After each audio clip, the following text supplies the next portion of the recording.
Well, to explore this and related questions, we're joined by Marcin Bużański. He's Director of the Peace and Stabilization Strategies Programme at the European Academy of Diplomacy. Welcome, sir, to TVP World, and thank you for taking the time. A pleasure to be here. Thank you for the invitation. It's a pleasure. So, why does Minister Sikorski feel the need to boost defence spending up to 5% of GDP? I mean, way above, in percentage terms, other countries within NATO. Well, it's no secret that the full invasion in 2022 in Ukraine, Russia's invasion, has changed the trajectory in terms of defense spending across NATO, but particularly for countries who are on the front lines, who are NATO's eastern flank. So we're thinking, of course, about the Baltic countries and Poland in particular. So it's not a secret that this has motivated the previous government and is continued by the current government, of which Minister Sikorski is, of course, the foreign minister, to increase this spending and strengthen the defense capacities, capabilities, including by buying modern equipment, by strengthening air defenses, by buying the most modern planes, the F-50s, and of course strengthening also the army in terms of our cyber capabilities and personnel capabilities. We see the risks in Poland related with the potential Russian aggression. Of course, it is a scenario that is very far away, but as Minister Sikorski underlined, it is not one that we can completely ignore. And that requires preparedness, that requires significant increases in defense spending. And this is a policy that has extremely broad political support I think in all political forces in Poland. So I can only expect this trend to continue. Understood. Now, you touched on some of the direction of the spend when you mentioned cyber threats. But what else would be included in this budget? Well, as we have looked at the various pockets and of spending, of course, the increase related to equipment is the largest one, right? So, which makes sense considering, of course, that the air defenses are such a critical element protecting the skies of the country, and something that is being impacted by the events in Ukraine. But also strengthening the capabilities in the cyber domain, which is very important. Also buying a new type of mid-range and long-range missiles, and importantly, cooperating in those purchases with our NATO and European partners.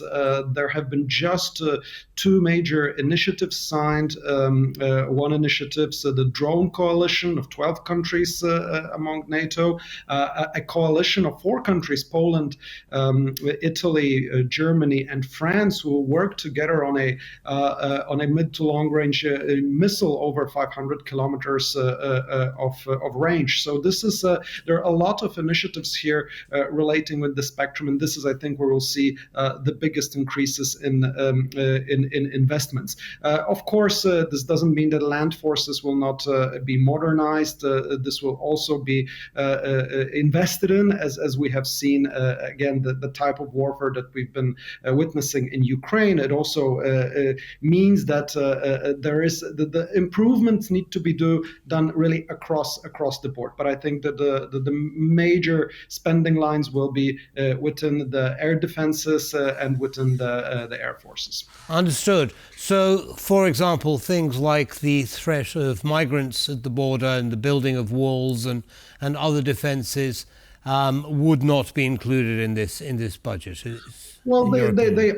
they are. I think the figure is not as high as in those other areas, but this is, of course, an important area. Although the wall in itself is just the border wall is just a smaller piece of a larger initiative looking at strengthening sort of the 360-degree protection of the borders, and that includes more personnel moved to the eastern border. It includes better techniques on monitoring the skies, monitoring the cyberspaces. As you've pointed out, this is also motivated by the hybrid attacks that Poland is undergoing all the time through the waves of migrants, which are of course all planned and executed through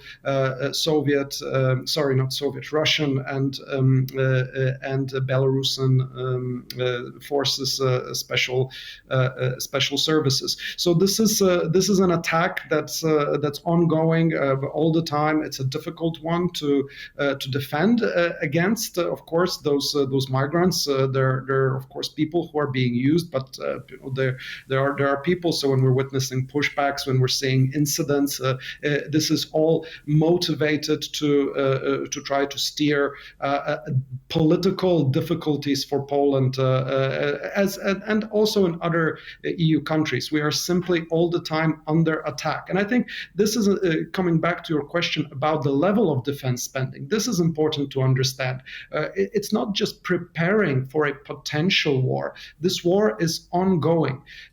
So really, it's important to develop as quickly as possible the defense capabilities in order to prevent a potential attack. So a lot of the investments are in order to show to Russia how big of cost a potential attack would be, and deter the aggressor from attacking further. So of course this is something that is a key political priority for Poland.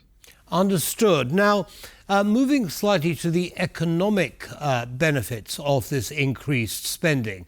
Now, clearly, some money will be going outside Poland, for example, for the purchase of Abrams tanks and Korean equipment, South Korean equipment. But presumably, quite a lot of it will remain in Poland to develop, production facilities within the country. Do we have any idea of any sense of how that's going to be split? Well, the majority is still going outside. We are seeing some offset programs which are a benefit for the country, but it's a simple. Poland defense industry does not yet have the capabilities to deliver a plane like an F-50 or rockets like Patriots. So it's no surprise here that these are purchases that are done outside of the country. At the same time, we are witnessing an increased effort to collaborate more closely with Poland's industry, to reform the biggest group, which is PGZ group, to cooperate with strong companies from the private sector here. And the good example is the Wuba Electronics, which also has been building drones, has been building communication systems, which are top global level, and they've been also increasingly purchased within the new military budgets, but it is not yet at the level of that would be required. I think a good example is the problem that Poland and across Europe we've had with ammunition production to support Ukraine, not to mention to replenish our stocks. This is something that simply the capabilities that have been not used in many years on a level that is required by the preparedness of the defense industry to deliver. So I think this is an area that we're still need improvements in. Hopefully, the budget increase will be more and more increasingly spent in Poland. I think there are strong initiatives which are already signed and being developed, and importantly, a number of them are now, as I mentioned earlier, developed together with countries in the other countries in the EU. And I think that type of defense cooperation is extremely important, particularly when we have in front of us a potential Donald Trump presidency, which could see less of US engagement, in which case it's even more important for Europe to collaborate closer in the defense area, and in particular in terms of defense industries. Indeed, indeed. And we will, of course, as always, be watching it. Thank you very much indeed for sharing your insights and expertise with our audience, Mr. Bużański, and we look forward to hosting you again soon. Have a good evening. Thank you very much. Always a pleasure. Thank you. Bye-bye now.